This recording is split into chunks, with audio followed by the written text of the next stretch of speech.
Hello there, Ben Mankiewicz with you on Turner Classic Movies, where we're wrapping up May's Spotlight programming, the defining frontier, the American character in Westerns. Tonight we're looking at movies that marked the end of an era, Westerns that reflected America's frontier fading away as modernity took root across the country. Up next from Warner Brothers in 1970, The Ballad of Cable Hogue. Jason Robards leads the cast as Cable Hogue, a grizzled but good-natured prospector who looks like he could use a nice hot bath. A nice hot, long bath. But that is not why he's on the hunt for water in the dry and dusty desert. He's looking to strike it rich. After Hogue is betrayed by a couple of shady partners played by Strother Martin and L.Q. Jones, his search for water is no longer a way to make his fortune, but critical to his very survival. The Ballad of Cable Hogue is aptly titled. The story unfolds much like an old folk song. Hogue's path crosses with a variety of colorful characters, including the proverbial hooker with a heart of gold, a terrific performance by Stella Stevens, and a rather lecherous man of the cloth, memorably played by David Warner. This marked the first film director Sam Peckinpah made after the violent, game-changing revisionist Western that he'd sprung on audiences just the year before, The Wild Bunch. By the way, we'll have The Wild Bunch after The Ballad of Cable Hogue. Outside of a poor lizard that gets whacked early on, The Ballad of Cable Hogue doesn't feature the wild shootouts or the body count that caused so much consternation with The Wild Bunch. This is more of a cockeyed character study. It's funny, moving, and surprisingly bittersweet. Cable Hogue fits right in with Peckinpah's other Western tales, a proud man of the West who has to face his way of life vanishing. Movies like Ride the High Country, even the contemporary Western Junior Bonner.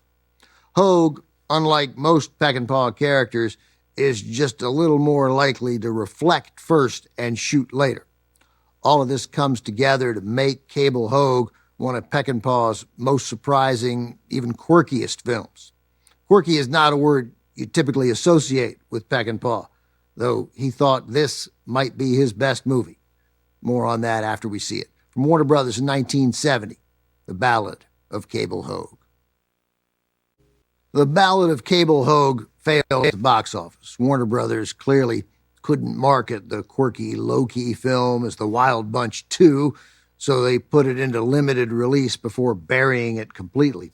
Director Sam Peckinpah was unhappy with the studio and disappointed in the film's reception. Cable Hogue is possibly my best film, he later said. Its final scenes serve not only as a wake and a eulogy for the title character, but for a vanishing way of life. The ominous appearance of an automobile couldn't be any clearer as a symbol of the unstoppable force of progress, as well as society becoming beholden to technology. As we close out our last night of the defining frontier, the American character in Westerns, you've seen how the Western has remained surprisingly resilient in America despite constant cultural changes, both positive and negative. Just when the genre is left for dead, some sharp filmmaker comes along and reinvents it, finding a way to make Westerns relevant again.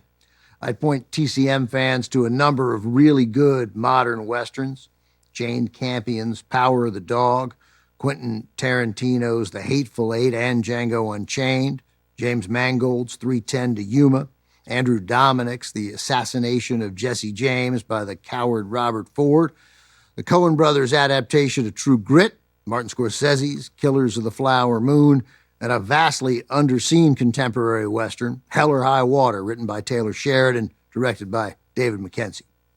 Coming up, Sam Peckinpah's signature film, his dark and violent Western tale of desperate men with nothing to lose. The Wild Bunch is next on Turner Classic Movies. Next on TCM, The Wild Bunch, then The Dawn Patrol, and later, Today We Live. We're dying to show you more Hawks today.